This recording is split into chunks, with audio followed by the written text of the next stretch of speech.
ভারতের পশ্চিমবঙ্গের কলকাতায় ভয়াবহ অগ্নিকাণ্ডে প্রাণ গেছে অন্তত ৯ জনের, আহত হয়েছেন আরও অনেকে। নিউমার্কেট এলাকার মির্জা গালিব স্ট্রিটের একটি আবাসিক হোটেলে ঘটে এই দুর্ঘটনা। নিহতদের অধিকাংশই বাংলাদেশের নাগরিক বলে জানিয়েছে কলকাতা পুলিশ। নিউমার্কেট এলাকার মির্জা গালিব স্ট্রিটে অবস্থিত ৫ তলা হোটেল শিখা ইনে রাত ১:৩০টার দিকে আগুন লাগে। ধোঁয়ায় ছেয়ে যায় গোটা ভবন, আটকা পড়েন অনেক অতিথি। মারা যাওয়া ৯ জনের মধ্যে রয়েছেন নারী ও শিশু। আহত হয়েছেন অন্তত ৮ জন, যাদের ভর্তি করা হয়েছে বিভিন্ন হাসপাতালে।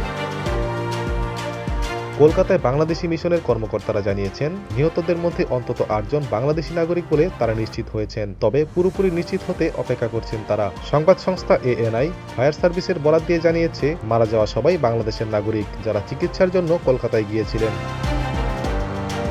হোটেলটির এক আবাসিক অতিথি মোহাম্মদ রফিকুল ইসলাম সংবাদ মাধ্যমকে বলেন, হোটেলে ঢোকার পথ ছিল সরু ও অপ্রশস্ত, ছিল না কোনো অগ্নি নির্বাপক ব্যবস্থা। কাকতালীয়ভাবে কলকাতার ফায়ার সার্ভিসের সদর দপ্তরের একেবারে গা ঘেঁষিয়ে ছিল হোটেলটির অবস্থান। কলকাতা পুলিশের এক বিবৃতি অনুযায়ী হোটেল প্রাঙ্গণ থেকে উদ্ধার করা হয় ৬০ জনকে, যাদের মধ্যে ৯ জনকে অচেতন অবস্থায় উদ্ধারের পর হাসপাতালে নেওয়া হলে চিকিৎসকেরা তাদের মৃত ঘোষণা করেন। আগুনের সূত্রপাত নিয়ে ২ ধরনের তথ্য পাওয়া গেছে, শর্ট সার্কিট নাকি এয়ার কন্ডিশনের বিস্ফোরণ, তা এখনও নিশ্চিত হওয়া যায়নি।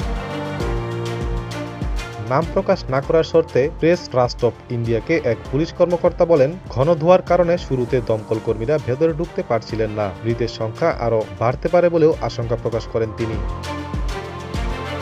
ATV USA international desk. ATV USA, বিশ্বজুড়ে বাঙালিয়ানা।